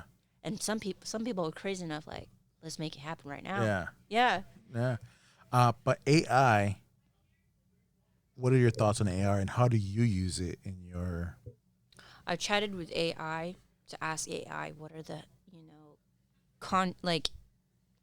healthy ways to use AI in terms of like helping the world, because sometimes they say AI is bad for, and it's probably true. It takes up a lot of electricity. I talked to AI about it. Like we had a good discussion of how AI is bad for, how the AI I was talking to is not that bad. So basically, I know it's bad for the environment for sure. It takes up a lot of electricity, and there's different platforms you can use that are more, I guess, health conscious or world conscious. I don't know what you want to call that. Regardless, people are still using it without, caring for that part. They just think it comes out of nowhere. Yeah. Right? And so because people are doing that already, I know I'm like, okay, I need to get ahead in learning about AI. Yeah. Because it is taking up jobs, and it's making jobs easier too. Yeah. Like So there's pros and cons. Like, there's I benefits. used AI so much to like write a post for other businesses. Like just create me a social media post on this topic. Yeah. Yeah. Mm-hmm. Okay. And how do you, where do you see the direction of it going? Where do I see it? It's definitely going to be Google. A lot of people use Ask Google already. Mm-hmm. Yeah. It creates a lot of things. Like, it's very helpful. Although I feel like because we're not thinking as hard, it can make us intellectually more behind, I think. Dumb. Yes, I think it's possible. Yeah. But the way you use it also can make you smarter. Yeah. It just depends, right? Depends how you use it, right? Yeah. I used it for posts because I was like, okay, I just need this to be auto-posted faster. Create me something quick about this. Use these hashtags. Yeah. So it was helpful for getting that done. It was great. Now I'm using it for like AI art, creating concepts, ideas, and seeing it in front of me versus, and then thinking like, oh, how can I make this happen? Like video games. Like I'm using it to create a big video game, like Salinas themed. Yeah. A Celestine video game. 831 themed video games. Yeah. Or, 831 themed, like, video games. Because I played a lot of video games growing up. Yeah. So I just make it like that theme of the video. And for example, Call of Duty, I've made it 831 Call of Duty video game style. No way. Yeah. So you're a social media manager, poet, traveler, in a video game. Yeah. Well, I mean, I've always wanted to be in a video game. Like video legit, like not just people's like startup video games or video game walkthroughs on YouTube. Like I've done that, but I want to be like with bigger games. Like I think it's called Blizzard. Yeah. Yeah, them and then Call of Duty. Like I always wanted a voice for Call of Duty because I thought that would be cool to. I met some of the voices of Call of Duty actors too. Nice. Yeah, asking them questions and whatever. So I think I've always been interested in like that side of things. So I'm like, well, with the AI, I could just make my own video game based in Salinas, voice the character, and then do that.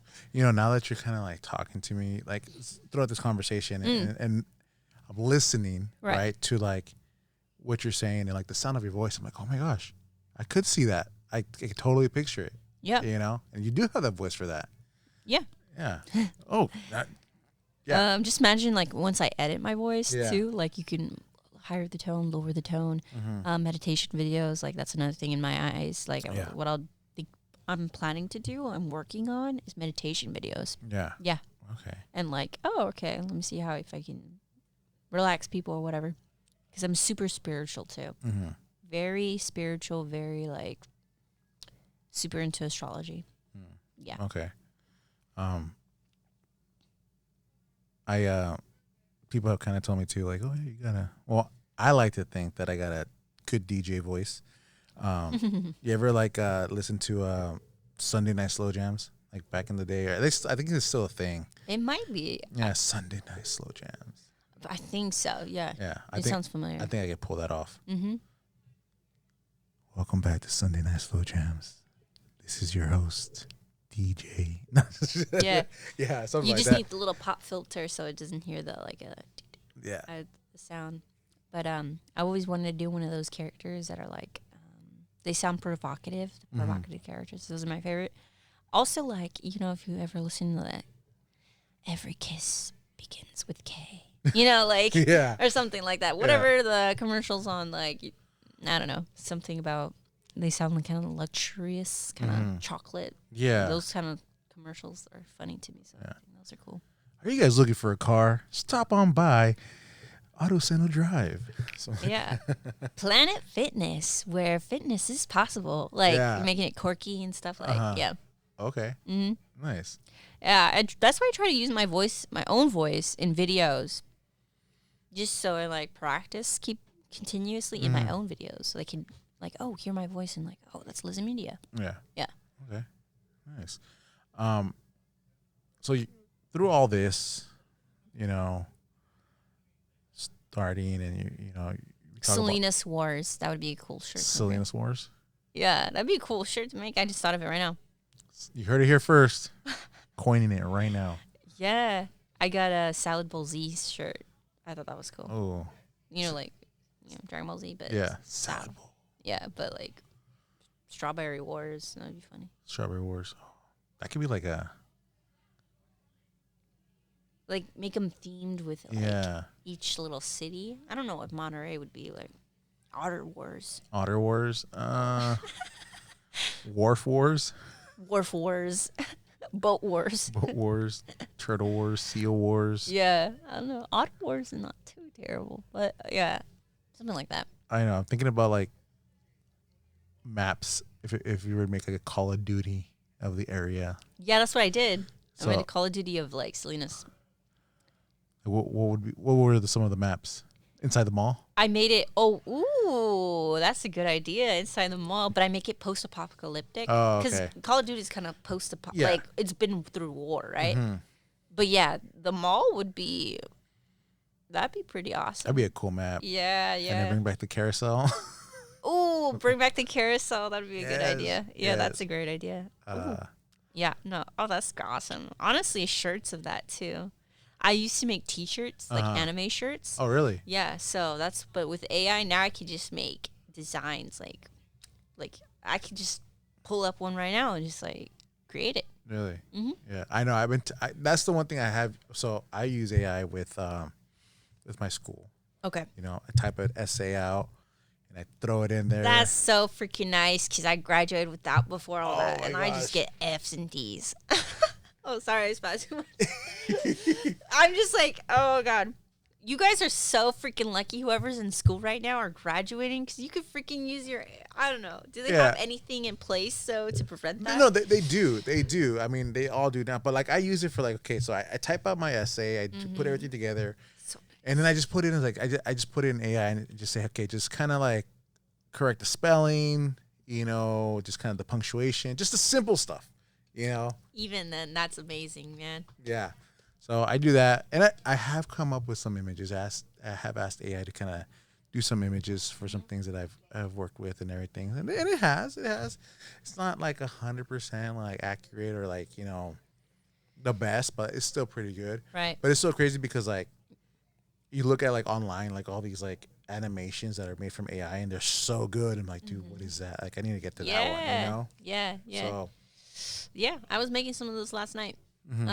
But like, my cousin, I went to go visit him in Mexico, and he was like finishing up his report, and he's using like ChatGPT to fix it up and stuff. And I'm like, Dang. Must be nice. That must be nice because, like, I never use any of that. Mm-hmm. You just graduate with your own brain. Like, it was rough.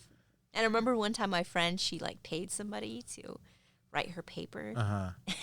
And they figured out it was plagiarized. Dang. So she got in trouble right away. But, like, imagine if we knew ChatGPT, the I things know. it could do then. We could clean up our paper and it would be good. But, like, that's hard work now. Like, I did do last semester. Nice. I did do one paper. I'm like, all right, write me a paper of this. Here's the prompt. Make it to where it gets me at least an A, a 90%. And sure enough, I got a 90%. how do they even check for that? They can't. Some people, it just Or can depends. they? Yeah. They do. They apparently they have like something they could throw it into, but like, you know, I might be playing with fire, but I need to get this degree, so Exactly. Like I'm editing this off so no one that's sees it. freaking amazing. But you know what? I can do that for jobs. Mm-hmm. Like people are looking for people, digital artists or Mm-hmm. digital what is it called when you know how to like edit logos and stuff like that. Yeah, I can do that with AI now. yeah, I don't need to like pay somebody for that. I can yeah, make one up. yeah. Mm-hmm. The pros and cons. Pros. It's a pro. Yeah. Yeah. Which So, I don't know if you made your logo or I actually got it through a graphic designer. right. So graphic design that's what I meant. Yeah. You could start to learn how to be your own graphic Yeah. designer. I mean, I paid about $200. Oh, you did? I Oh, did. wow. I did. Well, you know what? But you know what? You paid someone real. Yeah, I paid a person. You know, And hopefully they didn't use AI. Yeah, yeah. And then, as you can see back here, this is my old one. Can you see it? I see. Yeah. Yeah. I see it. So that was the old one. I had my buddy do that one for me. That looks like something from Canva. Yeah. So he hooked it up and did that one for free. But then, as I grew and like, all right, I needed like a brand. I needed like Right. a logo. Mm-hmm. Sure enough, you know, the guy hooked it up and he created this one for me. Shout out to oh my gosh, I forgot his name. MZ Studio, I think. Yeah. I forgot his name. It's gonna haunt me, but shout out to you. I got you the next one. Yeah. So yeah, paid someone for it because yeah, and it came out pretty good. That is good. Yeah. You paid someone real. So that's good. Supporting local business. Yeah. Mm-hmm. So Liz, when Liz Mm-hmm. is not managing, Right. when she's not scrolling, or Mhm. maybe you do scroll, what do you do to take time for yourself? How do you disconnect? How do you Travel. travel? Yeah. I use my traveling time to be like, oh, shoot. Or I do something dangerous. Or like go on a hike. Yeah. I feel like I feel most connected when I'm like doing something out there. Yeah. You had me at dangerous. Yeah. Like, I mean, I've done some stuff that are crazy, but like it makes me feel alive. So I feel like most present. I don't know if that's a Okay. good thing or a bad thing, but yeah. It can be good or bad. Like, I like to do things out of my comfort zone Okay. because I know like comfort is where you don't get things done. Yeah. Yeah. Can you elaborate if you're able to share something dangerous that you've done? Okay, so if I'll plan a trip, sometimes spontaneously, or sometimes it's been ruminating in my mind, and I'm like, okay, I'm doing this now. And I go, Mm-hmm. and then I'm like, okay, I need to do something dangerous, crazy hike, go alone, do something, meet somebody. I don't know, that sort of deal. But especially when I'm feeling like I need to disconnect from people, I need to do something adventurous or just it keeps me fully engaged. Yeah. So like swimming with the sharks. I was like, this will get me out of my comfort zone and I'll like sharks more. Okay. So that's what I did. So do you just do like get up and go by yourself? Like don't tell anyone or anything? Sometimes I want to, but like I know like as a woman you want to tell somebody, I guess. But like that time I did tell like I was like letting my mom know like I'm gonna be swimming with the sharks. And so wish me luck. Yeah. Okay. Yeah, that time. Skydiving? Skydiving, yeah. Okay. Yeah, definitely happened. I haven't done it more than once, but I've done it. Yeah, that's kind of like, I don't know.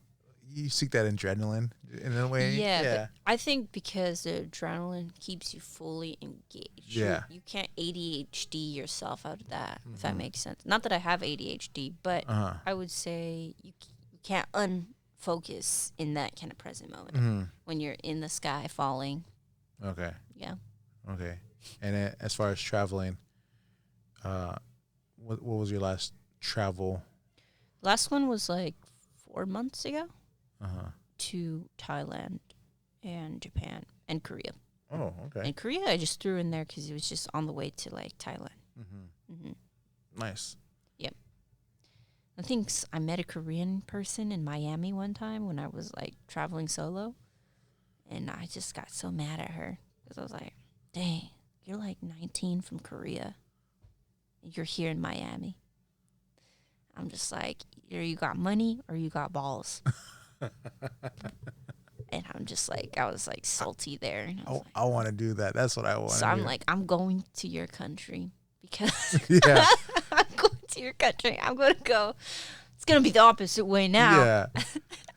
I'm older than you, but because I remember she called me grandma.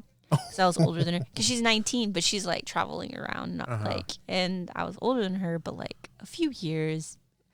But like at the same time, over there in Korea, they have like, they call older people like, they change the verbiage for older people. Yeah. Like, so I don't know what the exact terminology is, but they changed. Like, you're now a senior because you're older. And if you're younger, what's up, Unc? They say. Yeah, it's either Oni or something like that. I don't know. I've learned from Squid Games. Also that, and I wanted to recreate Squid Games when I'm like, oh, let me go to Korea so I can see some Squid Game stuff. Yeah. Yeah. But mostly from that girl, just making me mad. And just using my anger as a, like, leverage to go somewhere. Yeah. You're like, all right, I'm angry. This gives me an excuse to go travel. Yeah, it gives me an excuse to go to Korea and be the only, of one of the very few Mexican people over there. Yeah. Yeah. And then you do hiking, right? To kind of ground yourself with nature. Yes. What's your favorite hiking spot in the area? In the area. Oh, you know what? I like that. Fremont? Fremont Peak? Yeah, that one. The little stick. Yeah. That was a good hike. I did that one time. I haven't done it yet. That was insane. But now that I'm more active, I think I could do better. But I went on the side with no path. It was just straight up incline through dirt. There's a side where it's like you zigzag up. Yeah. And there's another side with the cows and shit. I went through the cows and the shit because I didn't know better. And I just walked up and I saw some cows and straight incline. Yeah. That messed up my back, but it was great. Yeah. The view at the end, right? The view at the end, yes, exactly. It's on my to-do list. I tried attempting that like years ago and it's like barely got a mile up. Like, nope, not physically. Yeah, I was like, oh my God. But then I see people zigzagging like gradually up and I was like, that's the easier side. And I went on the hard side. That's why I was like, ooh, rough. Yeah. But have you ever done Garapata? Garapata, yeah. Oh. The Garapata State Park, or there's like the Garapata by Monterey, Carmel. That one. Okay. Carmel. There's like because it gets you. It's a mountain. You get up to the top. Yes. Okay, that one. I've done Garapata. Yeah. That you know what? That to me has been the hardest hike I've done. Really? But I enjoy doing it. I've done it like 4 times already. Yeah. Oh, that's good. That's good. I like insane hikes. Like, one of my goals and my dreams is to freaking walk the Stairway to Heaven in Hawaii. Oh, yeah. But it's kind of illegal, too. You have to go through people's, like, backyards. Well, it's closed now. Yeah, they say it's closed, but I don't know how closed it is. That's true. Because part of it's messed up, too. But, yeah. I attempted that a few years ago. Mm-hmm. But then I was, like, worried about getting caught. Because you have to wake up at, like, 3 a.m. Yeah. in people's backyards and something like that. And you could get basically arrested or fined. Yeah. There's this one in Colorado, because I'm the same way. I love to do hard hikes. Back when COVID happened, I was like, what do? We're bored. Me and my cousin like, well, let's go for a walk. Started walking. And they were like, oh, let's go on a hike. Nature walk, hike. Right, so it developed, right? And then it's like, we just did hiking like almost every day. And so I took him to go do Garapata. He hated me, right? Because it was hard. I did Mount Madonna. Mount Madonna. Have I done Mount Madonna? So Mount Madonna right here, like it's. I've camped in Mount Madonna. Yeah. So I've learned that Mount Madonna is underrated. I've lived here my entire life. Yes. I had a video on Mount Madonna. Did you? Yeah, the yurts. Oh, okay. Staying in a yurt in Mount Madonna. Oh. Yeah. I might have seen it. I got to go back and look at your profile. Yeah. I've done quite a bit of videos. Well, that's the thing. I like to do videos on things that are not highlighted. Yeah. Yeah. Mm-hmm. So, and there is this one called the Miller Trail. Yes, I did it. Yes. It's so nice. And you learn so much history. Yeah. Yeah, that guy owned everything around here. Mm-hmm. But that incline, though. So we went into Mount Madonna, and then we went down, right, that path, right, and it goes Supposed to be haunted, too. If you go at night, maybe. The ruins. Oh, yeah. Yeah. Well, I didn't see anything, so. Okay. But Yeah. Did you see the ruin part? I saw the ruins, yeah. Oh, okay. There was like nothing. There's not much going on yet, but. So we went down, and then when we went all the way down the incline, it led you to that little part on the other side of Gilroy, where it's like a parking lot area, it's like a picnic area. Okay. I don't think I got to that side. So, and then we went back all the way up to come back all the way around. Oh my gosh, it was like steep incline. I bet if you landed in Gilroy already. Yeah, it was like in between. Like it's like it's in between Gilroy and like Watsonville. Yeah, yeah. A little like turnout off section. So you must have went far. Yeah, it was far. And then my cousin hated me because he got sick. Oh wow. Because when you like you push your body to like something physical like that, like you kind of get a little and yeah. But I am the same way. Like for me, that mentality of like conquering this mountain is like what I seek. Yeah. You know, like I need to get up there. It's gonna suck. It's gonna take forever for me. You know, I might something might happen, but mentally, like I gotta get up there. Yes. So that's why I like those things too. So yeah, definitely. For me, it's huge. I like to do that in other countries, other states. Hawaii has great hiking spots. Yeah, I bet. There's this one that's in Colorado where it's 10,000 steps. It's like incline, and it's just all like steps. I've gone to Colorado for a few times for like hikes too, but I haven't. I don't know. I've gone to some other Colorado, like mountain. I don't know where I went, but that place is good for river rafting. Yeah. Yeah. So, I agree. I went to like kind of get myself grounded too, hiking. Yeah. I haven't done it in a while, but you know, it's on the to-do list again this summer. Yeah, definitely. Yeah. There's a lot of good hiking spots. Santa Cruz, Watsonville. Yeah. But Santa Cruz too. Like, so many good spots in Santa Cruz. Yeah. Like, what's a good spot? Have you heard Garden of Eden? Yes. Yeah, I haven't been. It's nice. Yeah. It's a good walking spot. You can walk along the trails and then go in the water. Arroz Seco is really good. Oh, yeah. But not for hiking as much. Yeah. The Pinnacles. Yeah. There's a lot of good spots. Yeah. Yeah. Yeah. So, but yeah, that's good. That's your way of kind of de-stressing from the world and disconnecting. Yeah. So that's another thing. Like part of me is like intense in that way. It's like, let's go hard. Yeah. Yeah. Yeah. I get that. I totally get that. I auditioned one time to be on like a reality TV show. Oh, really? Yeah. Like that does like just challenges. Like The Challenge is what it's called. Oh, was it on MTV? Yeah. Yes. Well, now it's on Paramount, I think. I don't know what channel it's on now. It's like a different thing. They used to be on MTV. Yes. But now with everything streaming. Yeah. Yeah. I hate it now because I haven't kept up to date. I have to get Paramount. But the only reason I would get Paramount is for that. Yeah. So. Ready? Liz and Media presents The Challenge. The Challenge. Yeah. Yeah. I mean, Toro Park's right there. Yeah, they get the Spartan race there sometimes. Yeah. Yeah. So create your own. The Challenge. Liz and Media Challenge. That's true. Create your own. Yeah. That's kind of what I do with Liz and Media. Kind of create your own thing. Yeah. So you can do that. That's true. I don't know how. I feel like there would be a lot of safety issues. Get insurance, have everyone sign waivers, sign your life away in case. Yeah, I don't know. We'll see about that. Maybe a little challenge. Yeah, I'm going to start with other things. Because there was a girl from Salinas that was on the Mr. Beast Squid Games challenge thing. Oh, really? Yeah. Really? Yeah. What was her name? Or what was it? I forgot. The Squid Games challenge. So Mr. Beast recreated the entire Squid Games thing, or Oh, wow, I gotta see or that. was it episode. was it Squid Games, or was it like there's 100 person? I think it was something where he had 100 people. Oh, Yeah, and so one of the girls was from Salinas, Oh, wow. and so she got her 15 minutes of fame, you know. And I think I seen something like that. I didn't know who it was. I don't know. I didn't know someone was from Salinas though. yeah, there was one lady from Salinas. Oh, wow. So, and I think she got eliminated like the second round or something like that. But still, you know, Pretty cool. hey, 15 minutes of fame, and she's already living in LA and doing all that. So hey, Yeah. From- It's possible, man, to be on one of those. It's definitely there. I've been trying to get on Jubilee. oh really? Yeah, I've auditioned. I think they almost got me for one, but then I didn't respond back enough for an email. No. Yeah. Okay. Mhm. Well, One of my friends, or one of my old, not really my friend, I guess, but classmates is on Jubilee. okay. Like he hosts sometimes. Nice. Yeah. Hey, keep on shooting your shot, right? Yes, exactly. You could either keep shooting your shot or also creating your own shot Yeah. to be shot at. You make 100% of the shots you don't take. Wait, you miss 100% of the shots you don't take. Exactly. Wayne Gretzky, Michael Scott. Yeah.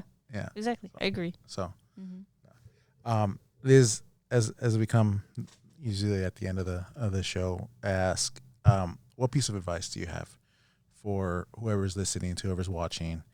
It could be with media stuff. It could be with anything you're associated with, or just what are the words of wisdoms that you want people to remember? Words of wisdom. Yeah, Okay, so words of wisdom or piece of advice? both. However you want to, whatever you want to share.